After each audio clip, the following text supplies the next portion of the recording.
So today let's go back to some extremal things. So forget probability for today. I hope it's not too confusing jumping back and forth between random things and non-random things. So I do it for two reasons. One is I don't want you to, like the probabilistic part can get, some of the calculations can get, I don't know, not heavy, but some people don't like them. So I don't want to get you sort of too sick of things. But another reason is that you should really, I mean, in the areas of extremal and probabilistic combinatorics, you have to get used to jumping back and forth between these two ways of thinking. And you should really think of them as being just different aspects of the same way of thinking. So this is not that we're studying two totally different things and we keep jumping back and forth between them for no reason. It's really these are the same thing. They're just different ways of looking at the same thing. Okay, so and we see, I mean, we've already seen various connections between them. We'll see more as time goes on.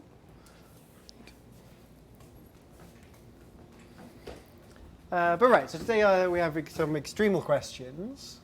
So let's think of this. So what are these things? So stability, we've already seen an example of stability with the Erdös-Ko-Rado theorem for L intersecting sets, so that look, either it's a question about what objects that are close to extremal look like. So suppose you have some extremal problem, you're trying to maximize the size of something, the edges in a graph with a certain property, or the size of a family with a certain property. You determine the maximum. Okay, what can you say about A, the families that are exactly maximal, but also what can you say about the families that are close to maximal? What we proved was, in that case, was that if you're at all close to maximal, then you're a subset of an actually maximal family. Right? They were very simple. So we'll see another example of this today.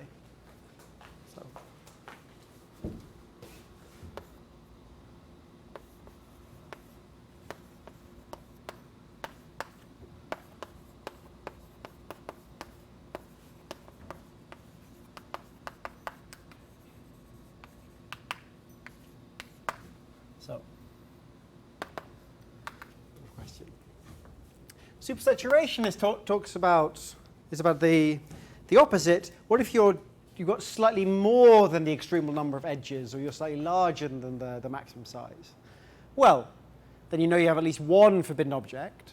It's asking how many forbidden objects you have.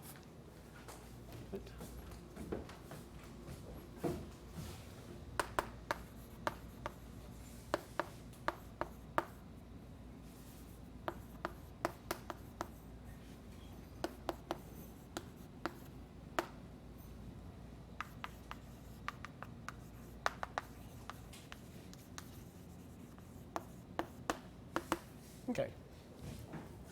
So let's think of the example of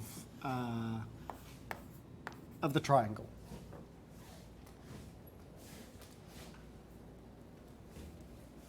So what was the extremal number of the triangle? Yeah, exactly. N squared over 4. Floor, if you like.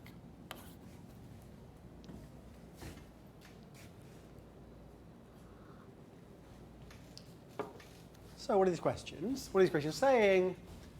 So first question, suppose G has at least, let's say, a quarter minus epsilon times n squared edges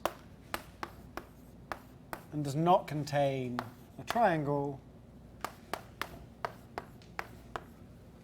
What can we say?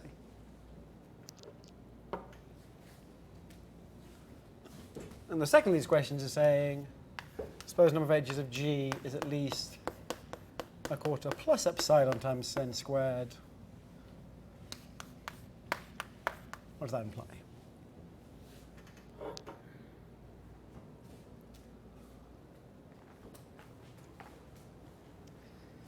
So, any guesses for either question?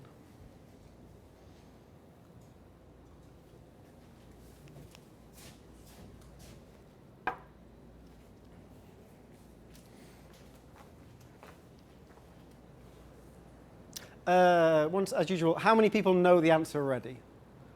Nobody. Excellent. Okay. So let's think about it. So the first question. So you know that this is how you get n squared over 4, and no triangle. Can you think of another good way of getting almost n squared over 4?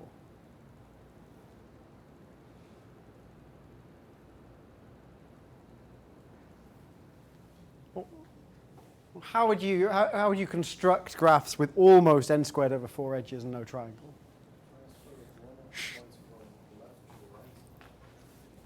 Right, you could change the sizes. Yeah, that's a good idea. So this guy has roughly what? N squared minus a times n squared plus a is n squared over 4 minus a squared, right? Okay, because you shift the sizes slightly. That's a good way of doing it. What else could you do? I mean, there are lots of stupid things you can do, so at least I'll say all the stupid things. You don't have to have like a really clever idea to say something.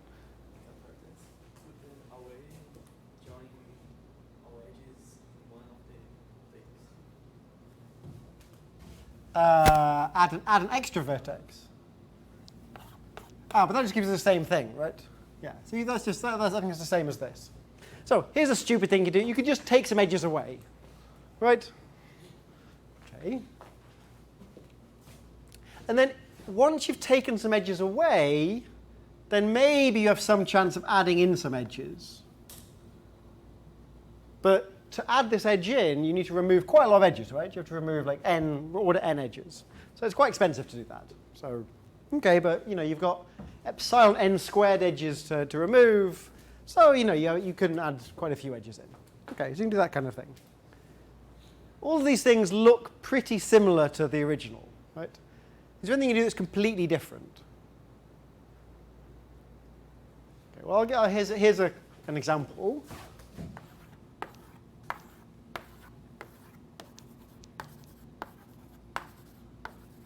That's pretty different. This has what? It's like everyone's got degree 2n over 5, right? Times n over 2. Okay, so that's like n squared over 5. Okay, so if you get onto n squared over 5, then you can do something really different. But okay, maybe epsilon's small, and so you're quite a lot bigger than this. So maybe you have to look like this construction. Okay, so we'll prove that. Okay, so the theorem is going to say that if epsilon is small, then, and you have no triangle, then you must look very, very close to this. Okay. Okay. How about the second question? This was some discussion of the first question. How about the second question? So what I want to know is how many triangles do you have to have? You know you must have at least one. How many must you have?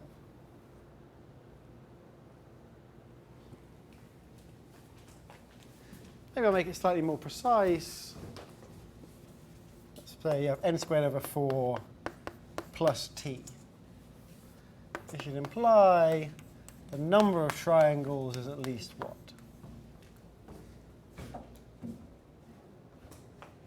We did this problem on the monitor. Ah, you did. Okay, that's good. Okay, so what's the answer? n over 3. Yeah, so what's the construction?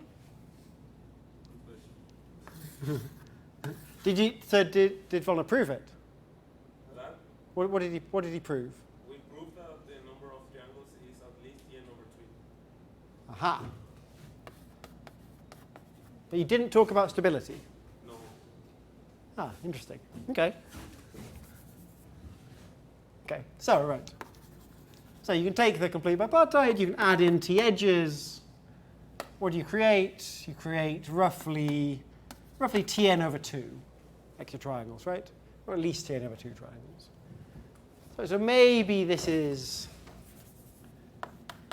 at least Tn over 2.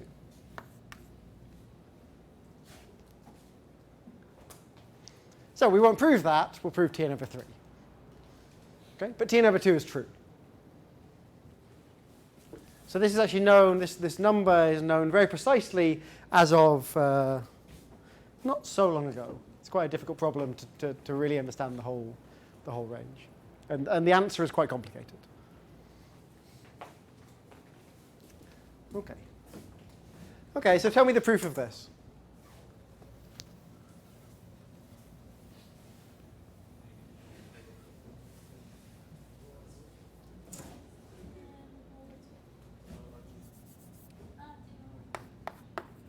Tell me the proof of Tn over 3.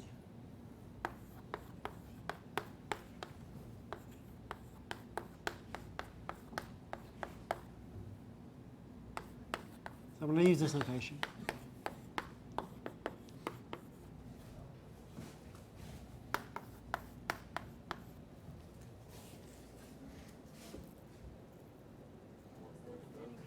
She created the proof. She made it into monitoring. Oh, yeah? Oh, that's nice. So tell me your proof. Very good. Español, Sure. a cada arista Uh-huh. le asignamos V, Uh-huh. le asignamos un número que es Ajá. grado de U más grado de B menos N. Uh-huh. Right. So the number of triangles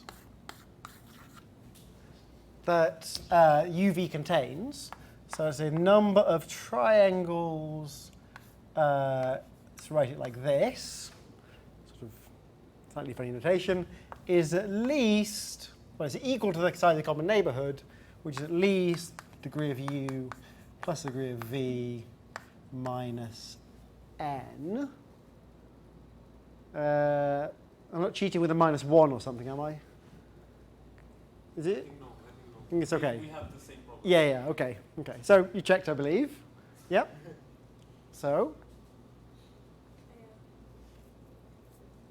And then the You should total of triangles mhm.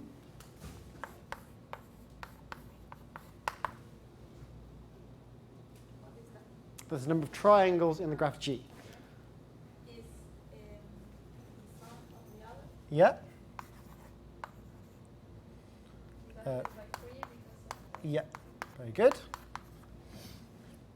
There's your plugin. Okay. So, edges of G, I guess. Okay. UV, du plus dv minus n. we proved that the first part Mm-hmm. is equal to the sum of the degrees power 2 square. Right, so how many times is degree of U chosen? It's chosen once for every edge coming out of it, so you get degree of U, you get it squared. Yeah. And we should just be careful about whether it's squared because it's ordered. It's not ordered. It is not ordered.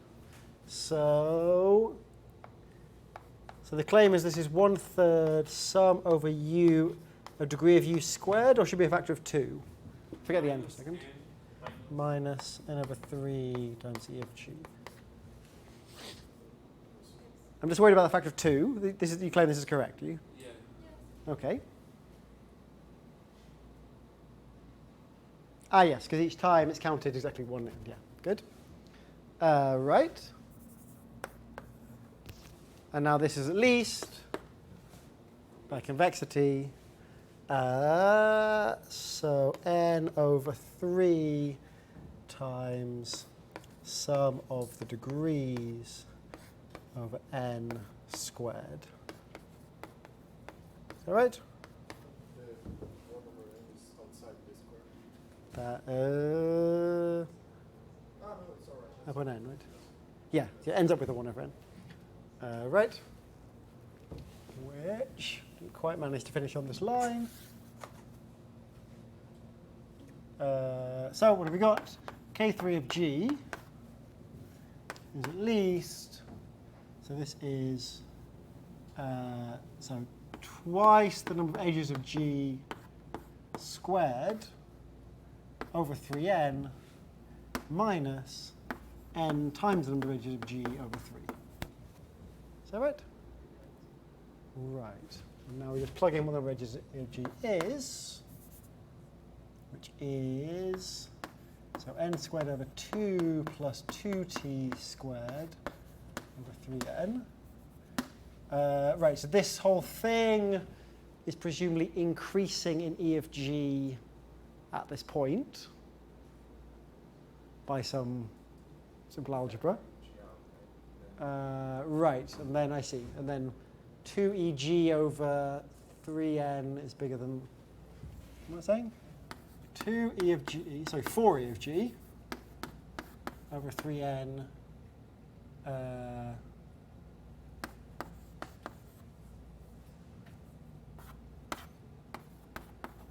This should just make sure it's positive. I mean, it's not positive, then we're dead, I guess. So.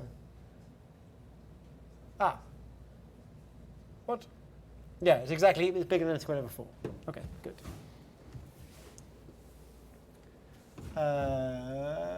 Right. Minus n squared over 4 plus t over 3. I should have factored that in the first place, should I? Which equals.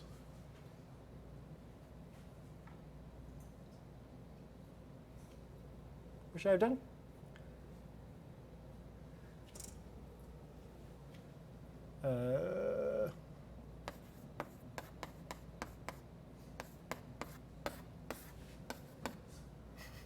I should have brought that right. N squared over 4 plus t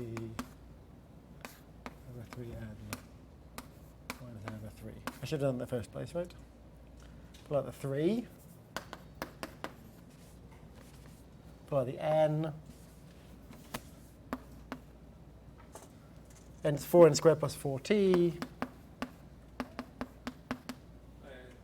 Oh, sorry, n squared plus 4t. 4t. 4t. Which is at least, 4's cancel, forget this t, tn over 3. Ah, nice. Okay. It's a very nice proof. Okay. Is everyone okay? You've all seen it before. Okay, so, very good.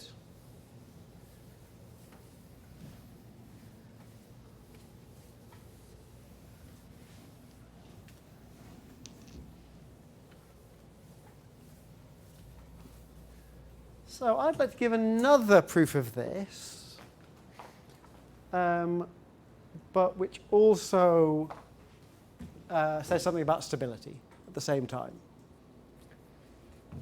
So here is a definition. Yeah, I think that's a definition.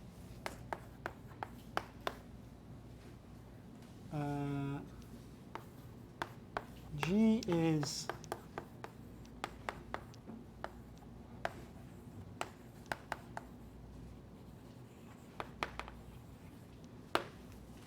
T close to bipartite if there exists a set of edges of G of size of most T such that G minus T is bipartite.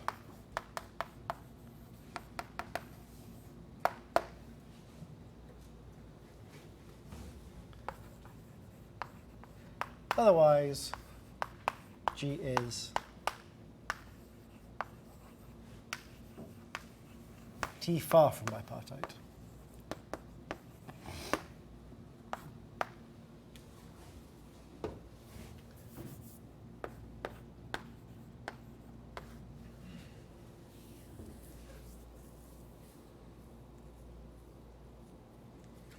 And the proof is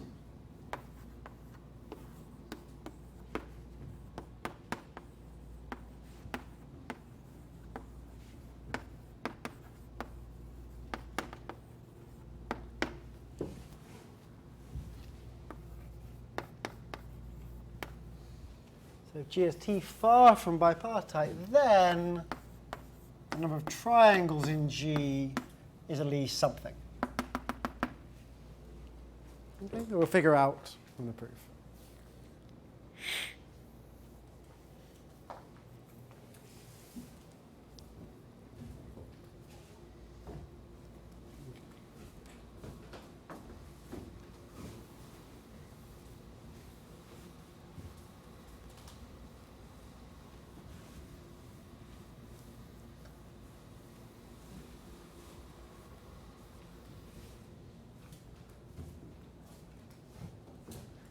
Okay, so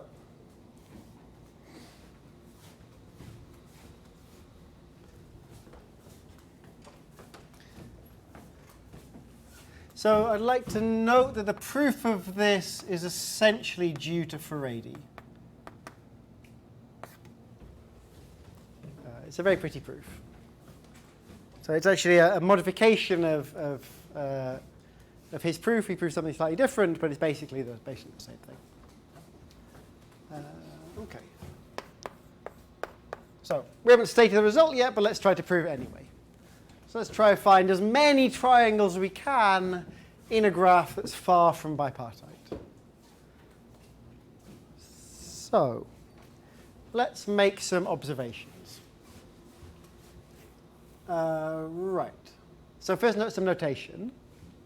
Actually, maybe I'll do the notation here. So for every vertex V, V has a neighborhood, n of V, which I'm going to call B of V, BV, let's say. Okay, so BV is just exactly the neighborhood of V. And the rest of the vertices I'm going to call AV. Okay, so AV, BV is a partition of the vertex set. V is on AV, right? V is a vertex. Yeah, V is in AV, yeah, exactly. Exactly. Yeah, as in the picture. Okay, so let's make some observations about this picture. I would like to make 3 simple observations.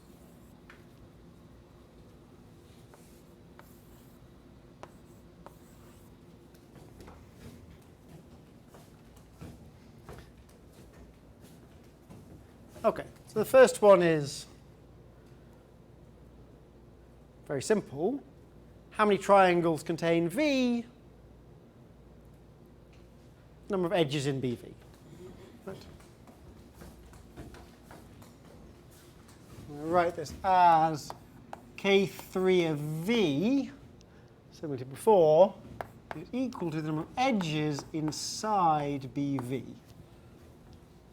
Okay. Please complain if the notation is confusing. Hopefully it's intuitive.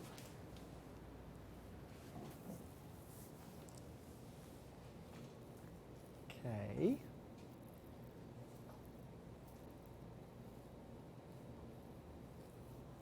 Now, the other two are not quite so obvious.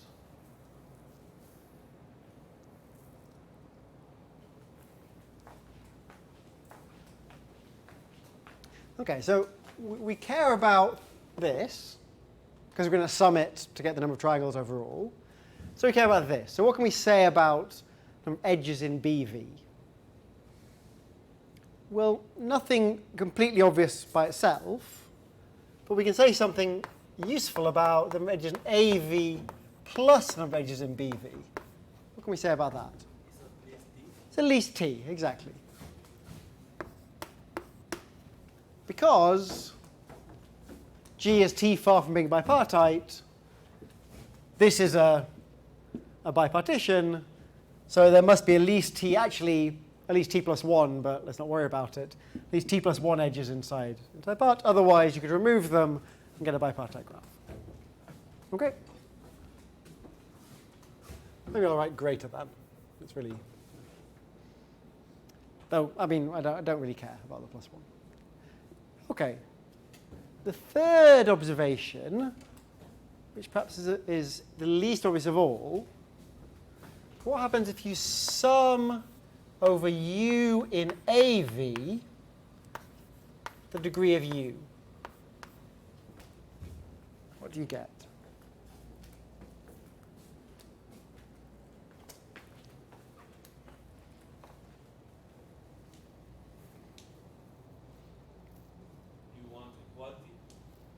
Yeah, an equality. Yeah, but in terms of some other things. So what's a nice way of writing this in terms of, well, what do we care about? We care about E of BV, and by number 1. By number 2, we also care about E of AV. So I really want it in terms of those two things. It is the number of edges, the total, minus the number of edges in AV twice. Right, so let's try and get there in 2 steps. So what happens when you sum the degrees over here? How many times do you count an edge going across? Once. How many times do you count an edge on the right-hand side? 0 times. And how many times do you count an edge here? Twice.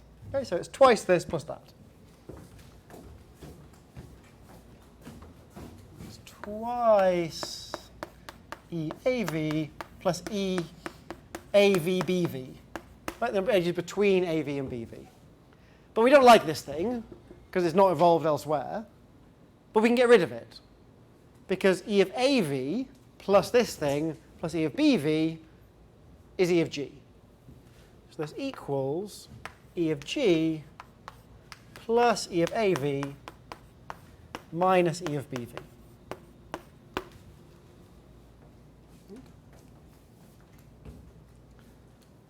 Okay, so just 3 simple observations about this picture. And this will be enough to prove what we want.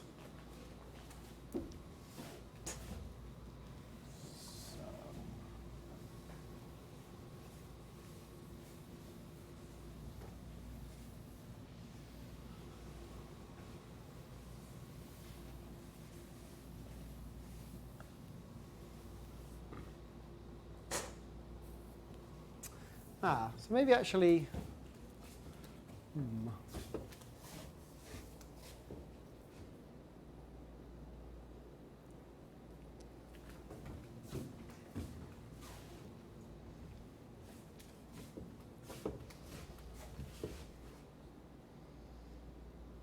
yeah, maybe it's better if I already tell you the answer, because, yeah, sorry. So I think before we continue, let me actually tell you where we're going. So what we're going to prove is this is at least n over 3 times E of G n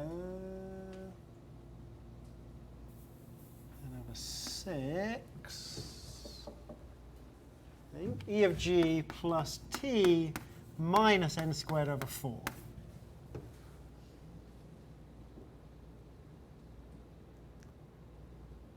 So this looks a bit weird, perhaps. Let's see that an immediate corollary is the thing we just proved. Right?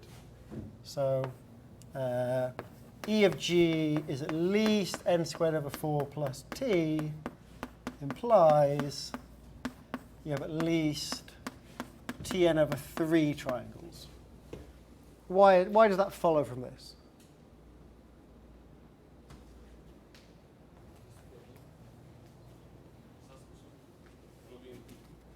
I mean, plug in, but what's T? Yeah, why is T T? Right? This is just some graph. To apply this, you can just show that it's T far from being bipartite. Why is it T far from being bipartite?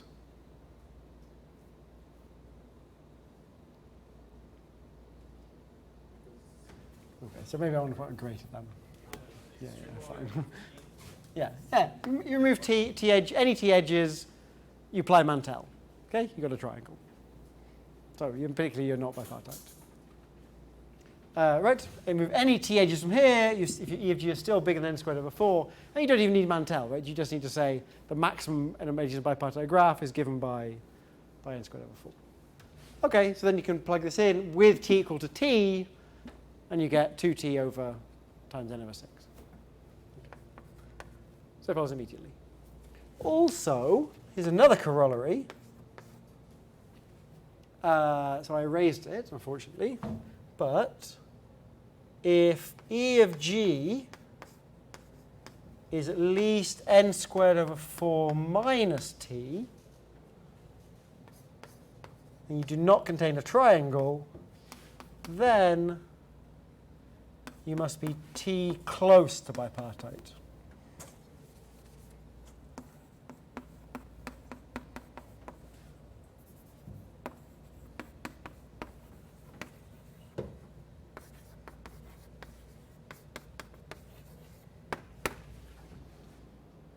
So why is that?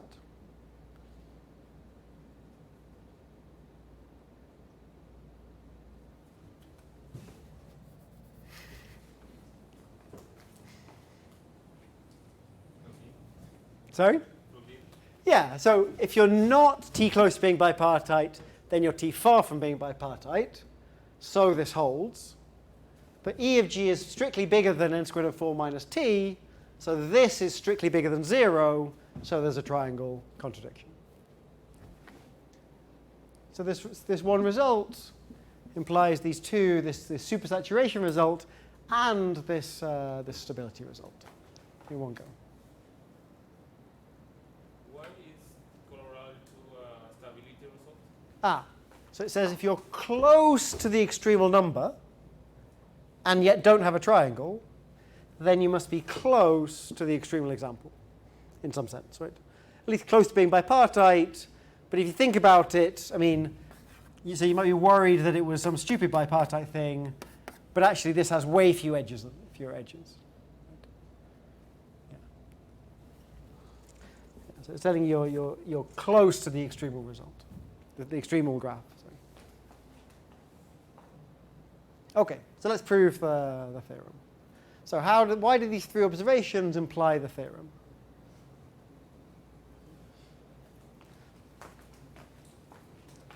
So let's just start and we'll see where we get to, right? What's the obvious first step? Sum over all k. Yeah, exactly. K3 of g equals 1 over 3 sum over v K3 of v. Right? Which by 1 equals 1 over 3 sum over v of E of bv.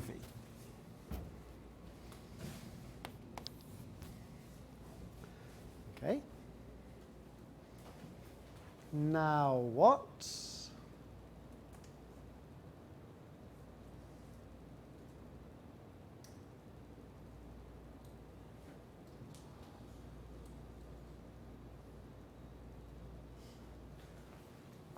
Well, if we can, so we don't like this A of v, right?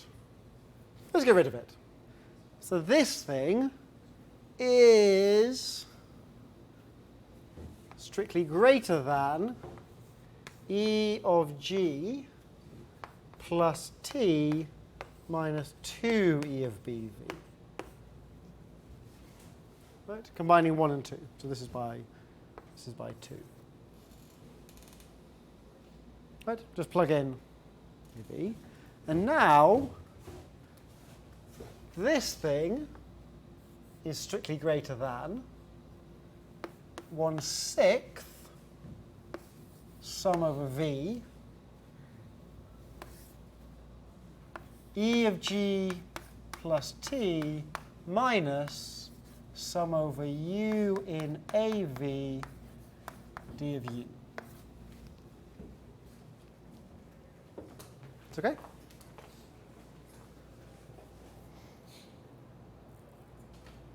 Okay, so we're looking good because we've already got our n over 6 E of g plus t. Right? Because E of g plus t doesn't depend on v. So it equals n over 6 E of g plus t minus 1 over 6 sum over v sum over u in av of d of u. So it remains to show that this thing is at most n cubed over 4, right? So we want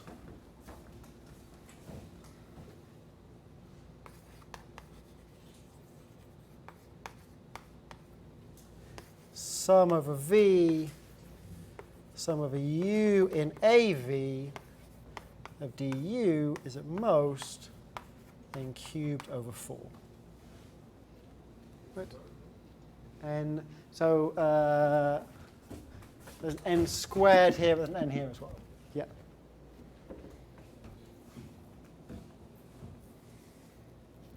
Shall I raise the definition? Let's remember the definition.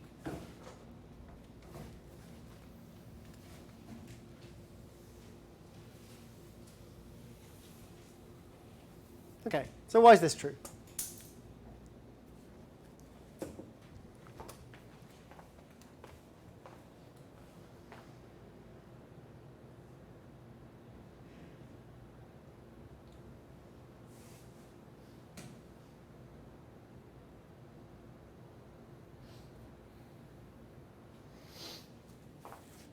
So let's draw a picture of it. Right? This thing's a bit confusing. So probably we're going to like swap some summation or something like that. But it's a bit easier to see what's happening if we draw a picture. So what's the picture? So we've got V.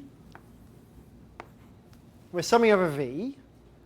And then we're going to pick a U in AV. So this is a bit complicated because U could either be a non-neighbor of V or V itself. But OK, let's draw it like this. And then we're going to pick a neighbor of U. Let's call it W. And that's the thing we're counting. And at the moment, we're counting them by saying pick V, then pick U, then pick W. But that's a stupid way of counting. What's a good way of counting this? How do you count the number of objects like that in a graph? Yeah, exactly. It's much better to count from the middle. So this is the same as the sum over U of, we've got to pick V and you've got to pick W. W's got to be a neighbor of U, so du. And V has to be either U or a non-neighbor of U. There are n minus d of U choices.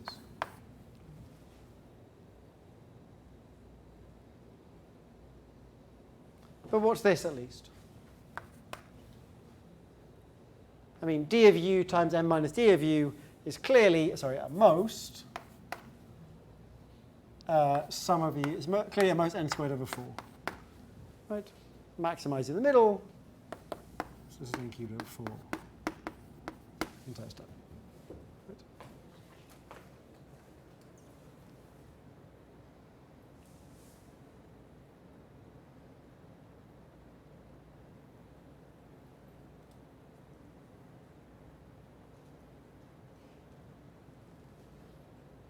Okay, so the proof of this is actually, I mean, really shockingly simple. But I think, I mean, because all this stuff is new to you, then you're just like, oh yes, of course, there's another thing with a simple proof. But until fairly recently, this Ferredi proof was just a few years ago. People didn't think there was a very simple proof of this kind of thing. That all the proofs were somewhat more complicated, particularly the stability part.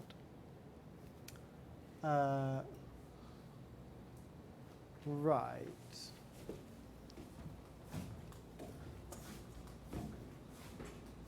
Okay, so that's the triangle.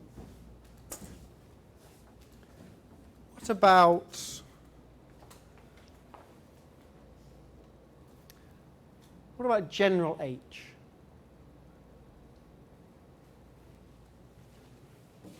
So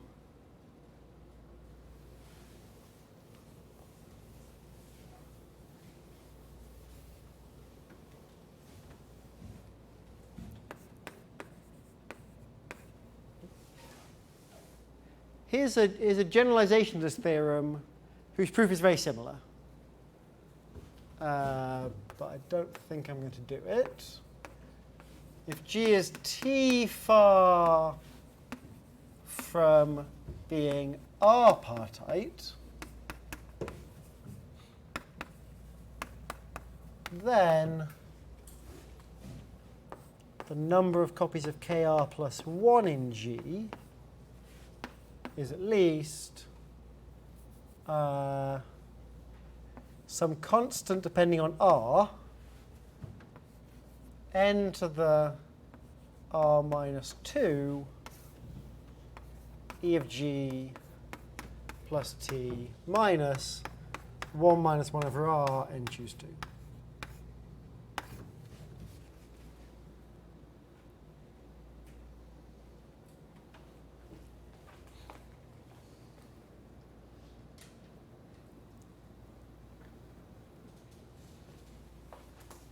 So proof.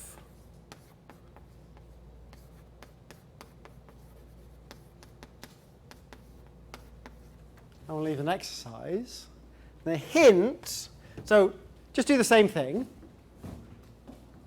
You're going to want to use induction around this point.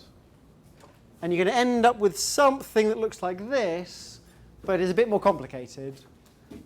And the hint is, at that point, you should use holder. Holder. Okay. So it's basically the same, but okay. So it's a nice exercise. It's not yeah.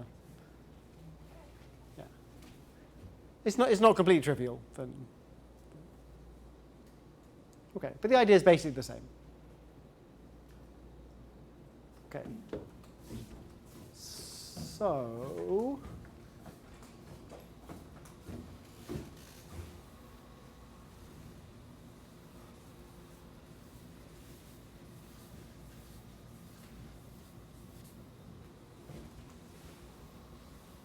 I'd like to try to use this to prove something called the Erdős-Simonovich stability theorem.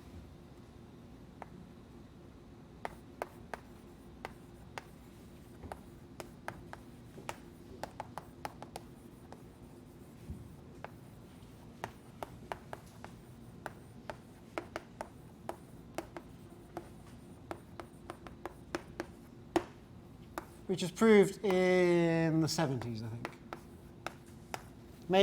Maybe even the 60s. I forgot. He says what? It says for every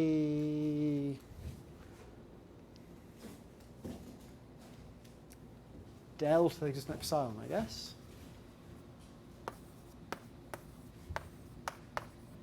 Delta 0 and graph H.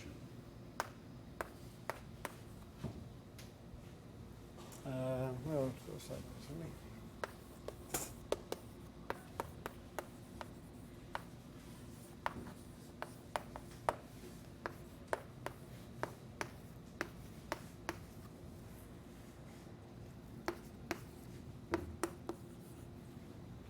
that if the number of edges of G is at least 1 minus 1 over the chromatic number of 1 minus epsilon times n choose 2, and the graph does not contain H, then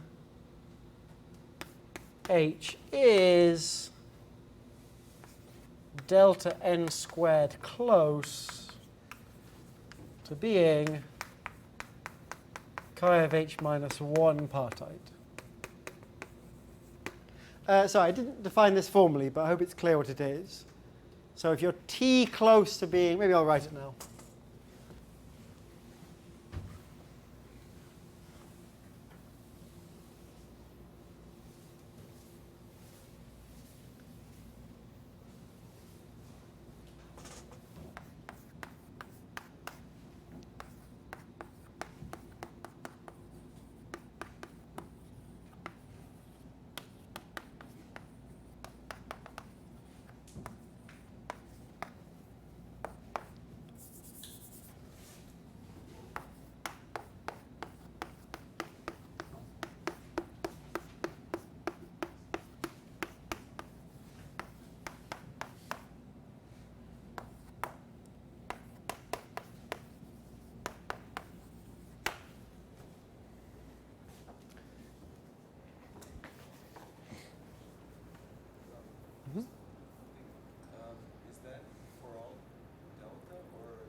delta you get that conclusion?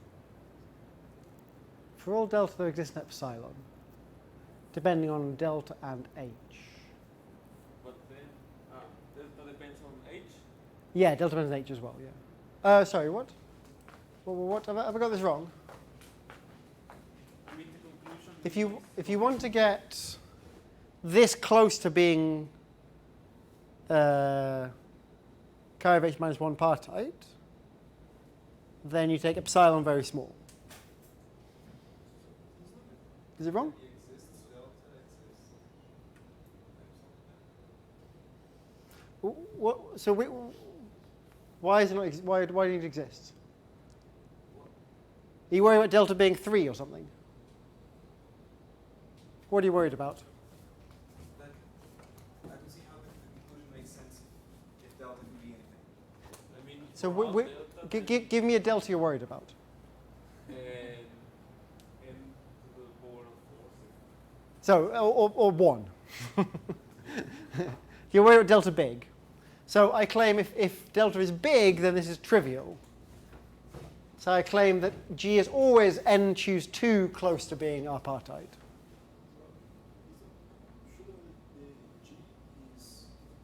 Thank you. Thank you.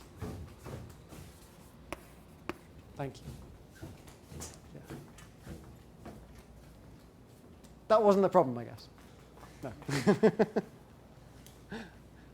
So I claim this is trivial if t is large, because you just remove all of the edges, and you're left with an empty graph, and every empty graph is R-partite. Because you can divide into R parts, and none of them have edges in. Yeah, so I guess the empty graph is bipartite. You're not required to have edges between the parts. You're just required to have no edges inside. But then that's a strong result if you can get delta large. Right? No, it says nothing if delta is large. Because every graph is n squared close. It's a strong result if delta is small. But if delta is small, you need epsilon to be very small. N is the size of h or g? Size of G, sorry, always, yeah. Yeah.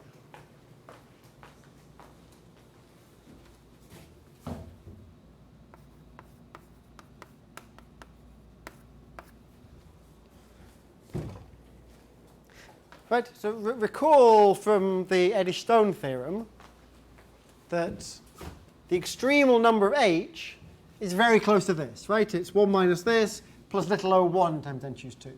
This is saying that if almost as many edges as would force you to have a copy of h, and yet you don't have a copy of h, then you must be very close to the Turan graph, right? Which is the extremal example, with exactly chromatic number of h minus 1 parts.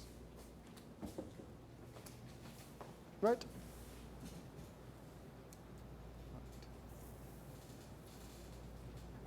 Okay. Yeah, please. So what Sure. happens then if you take the infimum of delta such that that holds? Isn't that the best you can possibly get, or is there a problem if you choose the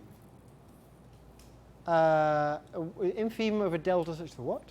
Such that that holds, like the. I mean, it holds for every delta, but for some epsilon depending on delta.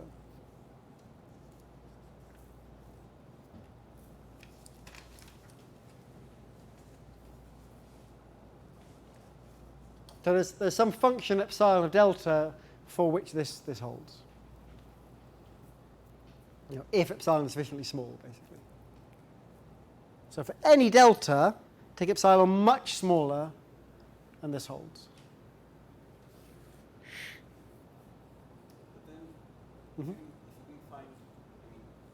find an epsilon for each delta, you take delta going to 0. Yeah. Doesn't that? Epsilon also goes to 0. But then doesn't that tell you that G is chi of h minus 1 partite? So n is going to infinity for each fixed delta, I guess. I mean, if right, if epsilon is going to 0 very fast, then unless n gets big, then this is basically 0. And this is just saying that you're... So if epsilon's 0, then this result says exactly that you are the Turan graph, because it's the unique extremal example. Or, okay, it's not quite true, sorry, for the clique it's true.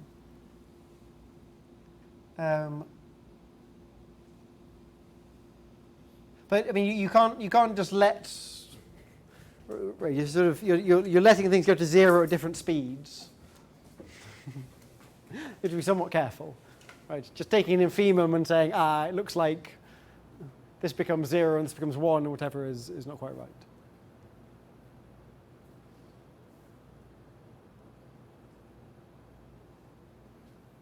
Yeah, sorry. So I think possibly.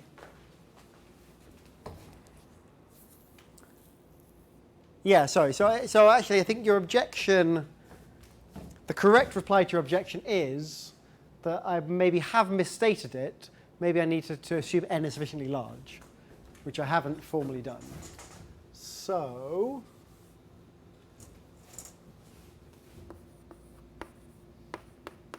I think I'm going to take n to be bigger than some function of h and delta. We'll see in the proof if we need it. We probably do need it, actually, because for fixed n, if we let delta go to 0, then your objection becomes, yeah, then maybe it's OK for the clique, but not for, yeah, OK.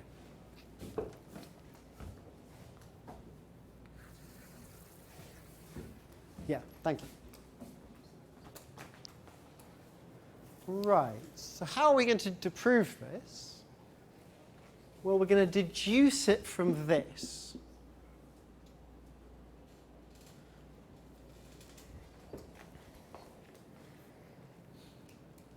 How are we going to do that?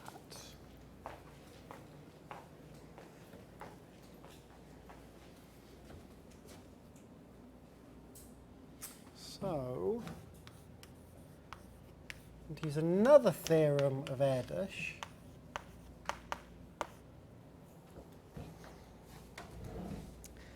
which says the following.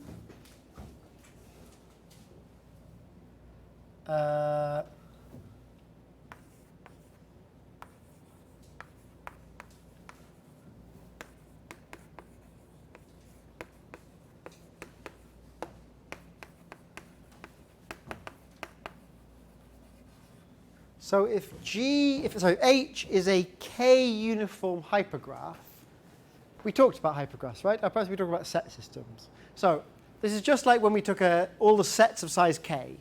So a k-uniform hypergraph just means that you have a collection of edges, but edges now have size k, not size 2. Okay, so a graph is a 2-uniform hypergraph. Okay, so we have a collection of edges of size k.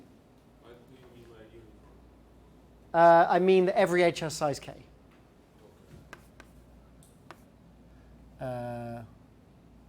What should I call the edges? E, perhaps.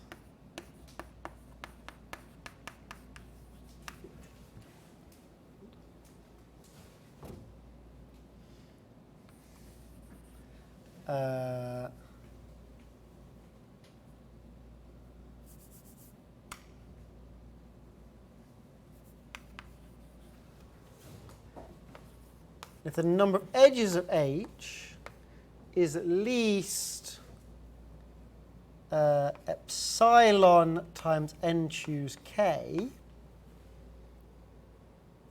maybe I'm going to call alpha instead, just so we don't get confused with that epsilon delta.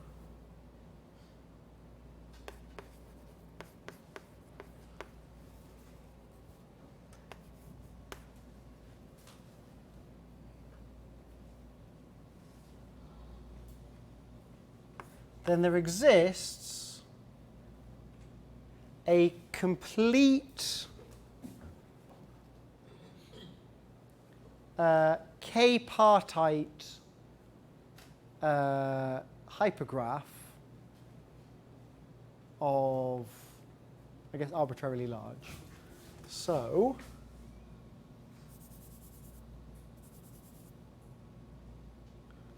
I'm going to write this. So what I want to say is there are going to be k parts,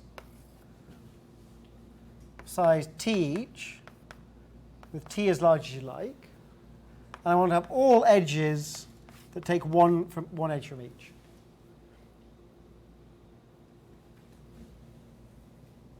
I'm going to call this k, k, k, t.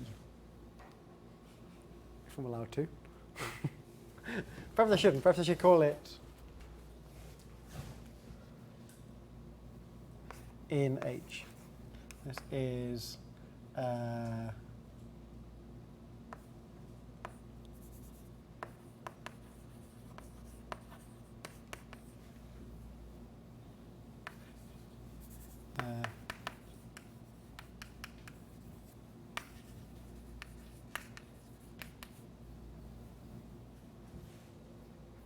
so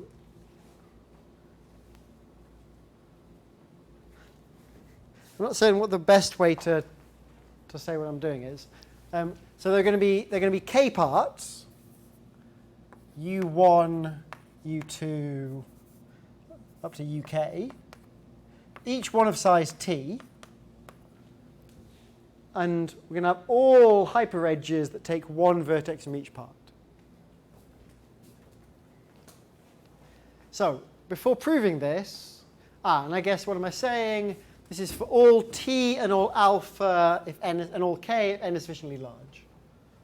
So this is for all t, k, alpha if n is at least some n0 of t, k, and alpha.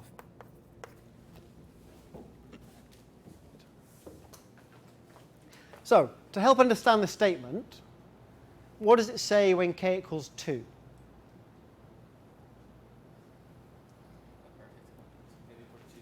Yeah, it says that the extremal number of a complete bipartite graph is little o n squared.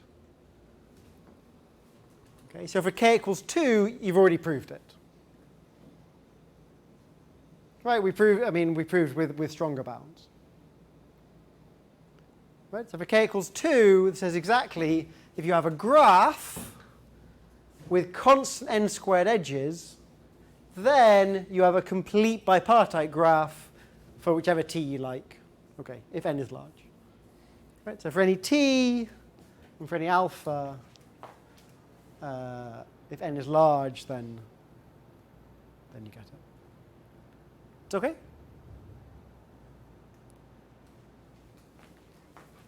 So that'll be a hint of how to prove it. Let's see how to apply it. T is the size of these sets. So for k equals 2, what does this say? It says for all t and alpha, there exists n naught such that if G is a graph with at least alpha n squared edges, then KTT is contained in G, which is the same as the extremal number of KTT is little o n squared.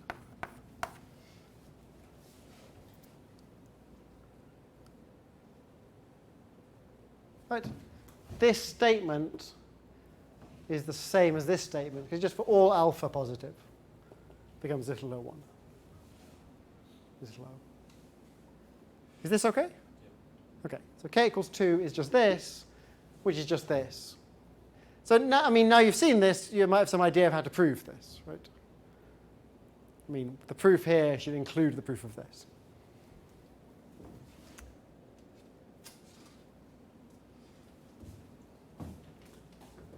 But okay, let's see how to apply it. So you tell me. And do proof of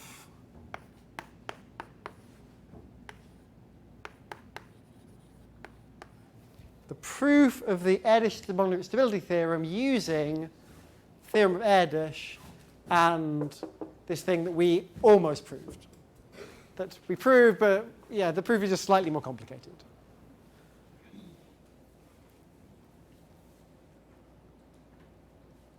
So how to combine these two things?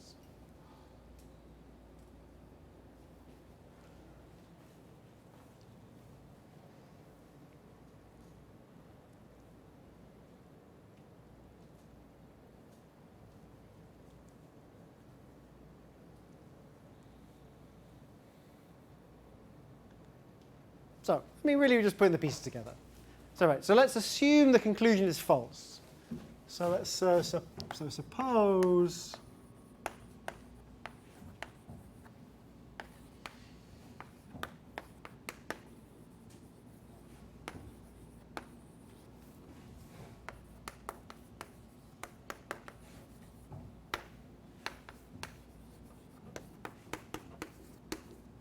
set t equal to delta n squared and suppose the conclusion fails. So your t far from being r-partite, so this is true. Right. So what have we got? This implies, by theorem, I should really give things numbers, shouldn't I? 1, 2. By theorem 2, the number of kr plus 1s in G is at least some constant times n to the r minus 2 times, right, E of G is at least that guy. R is correct number of h minus 1.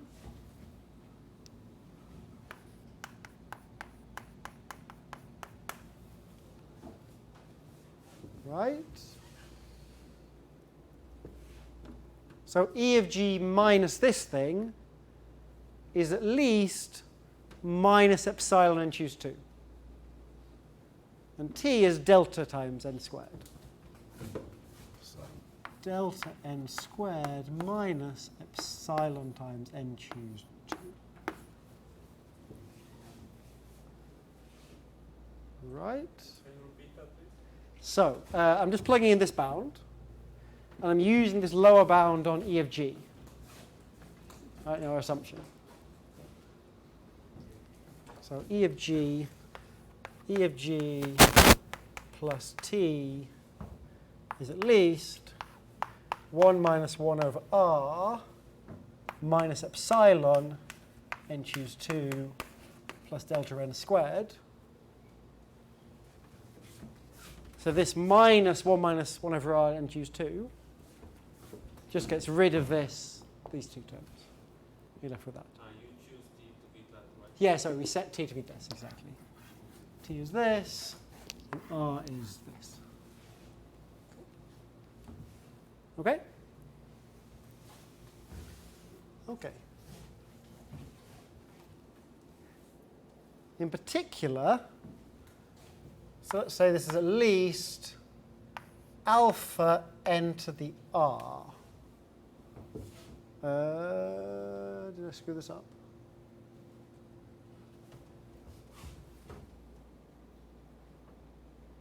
Yes, I screwed this up, sorry. Sorry, because I've got an r plus 1 here, and it was 3. So r was 2, so there should be an r minus 1, sorry.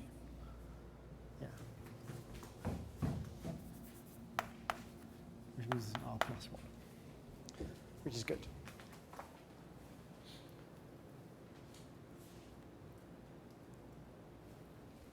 Okay, so this is the correct generalization of this. When r was 2 here, this would enter the 1. Right. Yeah, this is r equals 2, not r equals 3. Okay, so why are we done?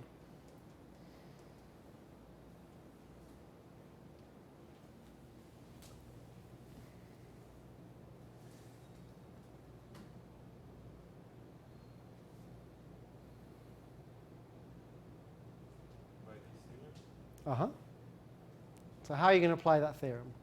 What is the hypergraph you're going to apply it to?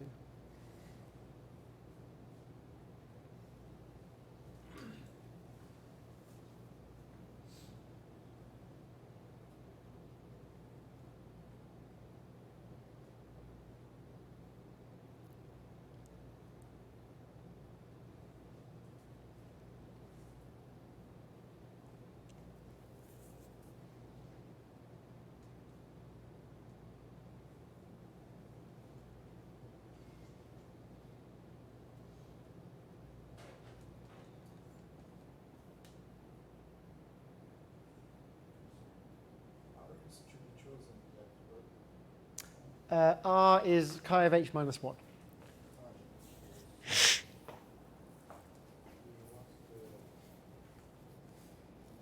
We haven't chosen k yet. We haven't chosen k or h. So you should tell me what k and h are.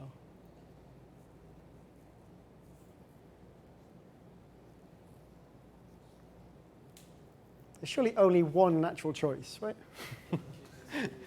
K should be r plus 1, right? K is r plus 1. And so what should h be? The set of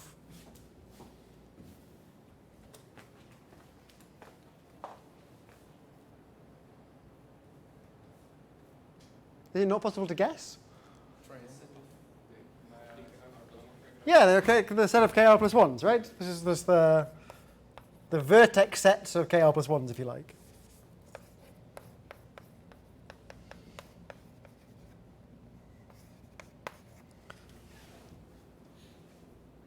So the edges of H are, so for each clique, you stick in an edge.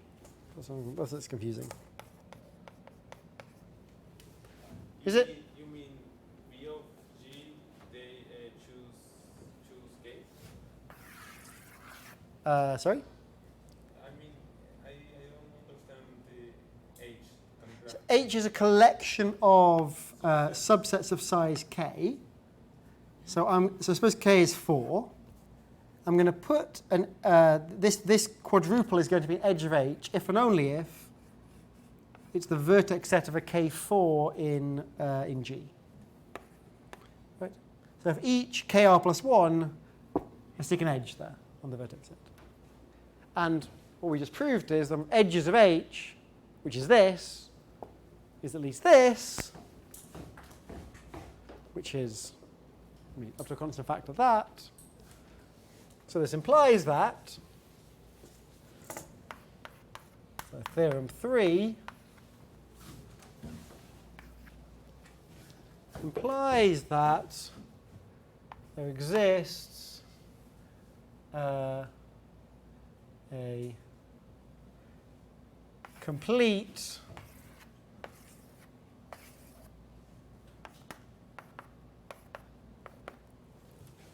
K uniform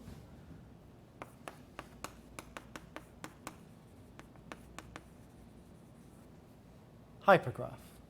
Right? So U1 up to UR plus 1.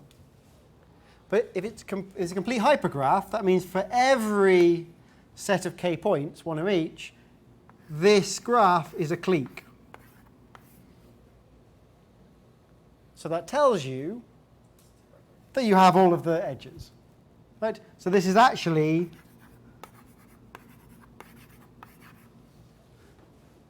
a Turan graph. So are we done? Why are we done? Can you explain why you have all edges there? Because for every, you have all of the hyperedges, and a hyperedge corresponds exactly to a clique. So you know that for every set of points, you have all these edges.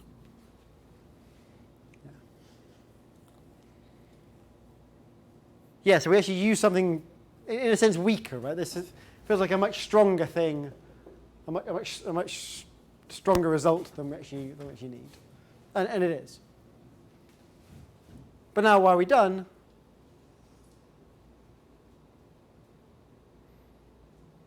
Why is that the end of the proof? I said, suppose G is T far from apartheid. So you need a contradiction. What's a contradiction?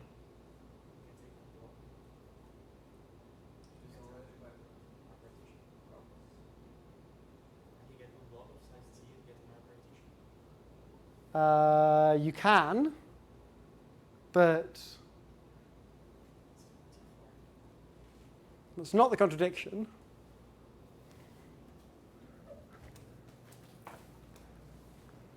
Do you have edges in the middle of the potato? No, we don't know anything about inside the potatoes. All we know is you have all edges in between. And there are plus 1 of them. And T is as large as we don't want it to be. And R is pi of h minus 1. So,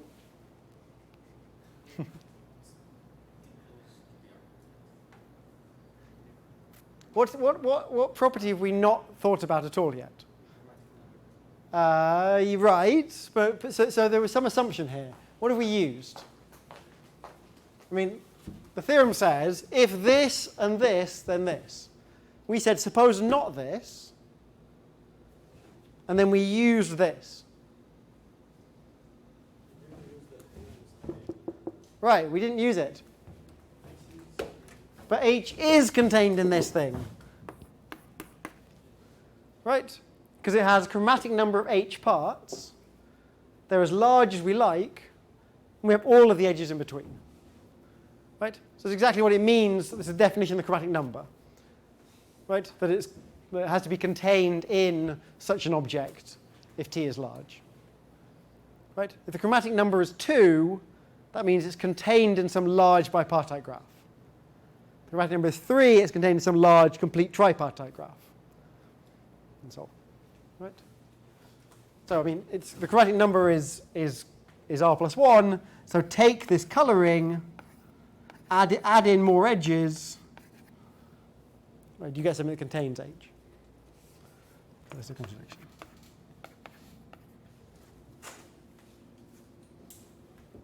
Is it okay or not? Uh-huh. That's something about the order in which you apply that. So you assume that like the hypothesis is true. So Yeah. for every delta, blah blah. Yeah. And you picked an epsilon that works for that, right? For that pair h delta, yeah. Okay, but then when you say that that is larger than or equal to alpha r plus 1, Yeah. you're assuming that epsilon is smaller than delta. Yeah. That's actually all I needed. But can you guarantee? Amazing. Right?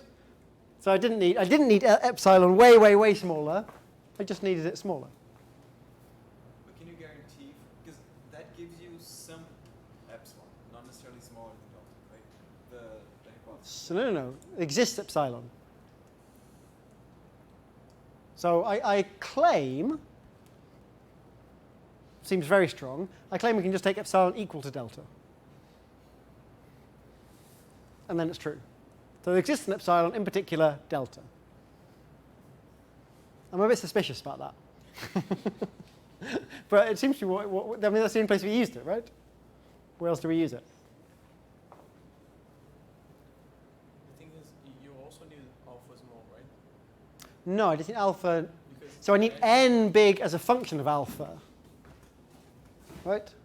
No, but I mean, alpha has to be small because Why? the maximum number of edges is n to k, right? I mean, if alpha is 2, then the theorem is still true. But it's impossible to have more Yeah. edges than. False implies everything. Right?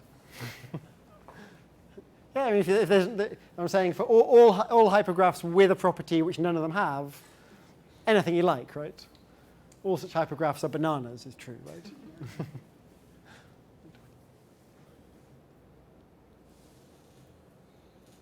Yeah, so we just need alpha to be bounded away from 0 and n large as a function of alpha. Yeah, so n has to be large. So that was important. So we didn't prove this theorem of Erdös. I think this is basically an exercise as well. I mean, the case equals 2 is finding a complete bipartite graph. How do you do that? You count cherries, right? You count k1t's. So we have to do a higher dimensional version of that counting, right? It's not really particularly different. So maybe there's an exercise as well.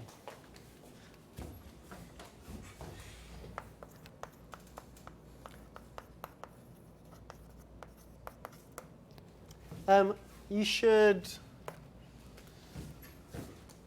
yeah, I'll try and remember to put some of these on your actual second Lister. Yeah, what do I want to say? So just to finish, so I said that at the beginning that we're going away from random things and to extremal things but you should think of them as being sort of, you know, it's natural to go back and forth, and it really is. So quite often you prove extremal results using randomness. We've seen examples of that. So, for example, the bound on Ramsey numbers, the lower bounds on extremal numbers of bipartite graphs. So here's an example of an extremal result that's useful for proving things about random objects, which perhaps also not so surprising.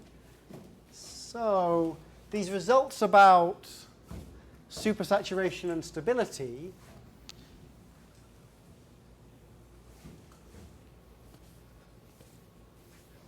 we won't see how to do this in this course, but these are sort of crucial ingredients in results of the following type. So here's a theorem. It's basically due to Frankel and Rödel.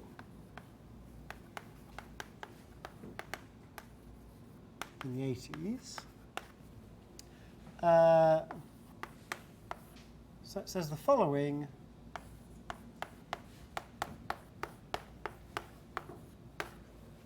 What if you look at the extremal number of the triangle in GMP? So what does that mean? That means what's the largest subgraph of GMP that's triangle-free? This is equals the maximum number of edges in a graph such that there's no triangle in the graph, but the graph is contained in GMP. So what happens when p equals 1? When p equals 1, this is just saying you're contained in the complete graph on n vertices. It's just saying you have n vertices. So this is the extremal number. So when p equals 1, this is just the extremal number. This is a generalization of the extremal number to sparse random graphs. Okay? P equals 0, you know, Sorry? P equals 0 then is 0. The extremal number is 0. Because then this is empty. but then I can do better with It's maximum of edges. Oh. You always have all the vertices. Yeah. So what is this? This is either, well, it's basically n choose 2, times p, sorry.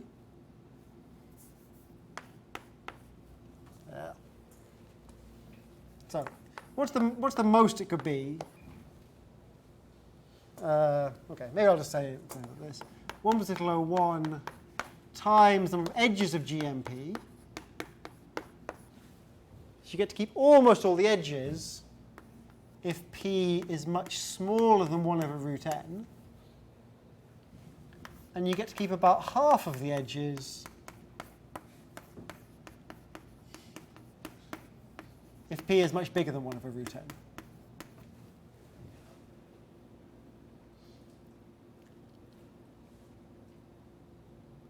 So like I said, we won't prove this, but the proof, or at least every proof or just some proofs? Not quite sure. But anyway, let's just say the proof involves supersaturation. Right, so a key part of proving these kinds of statements about random graphs is a deterministic result about supersaturation of this type in non-random graphs. There's another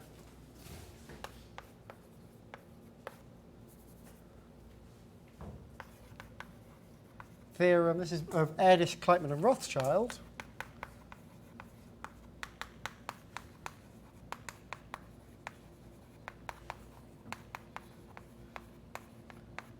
From the 70s. This says that almost all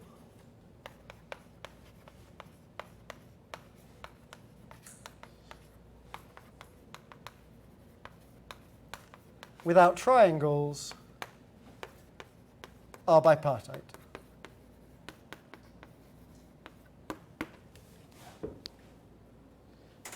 So it really means for a fixed n, take n large, look at all of the graphs without triangles, pick one out at random, it's almost certainly going to be bipartite. Okay? Proving this requires stability.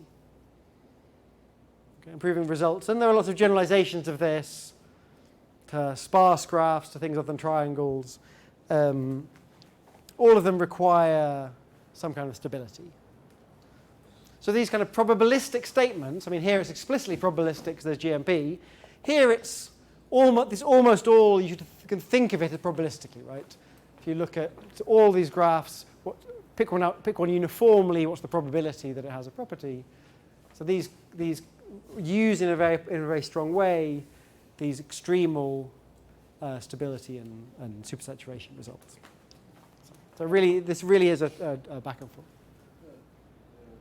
Result above Yeah.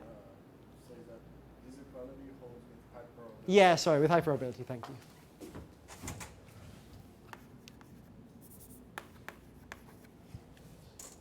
Thank you. Yeah, always. Yeah. Questions? Right, so Friday is the first test, and then maybe next week I'll try and give you the second Lister.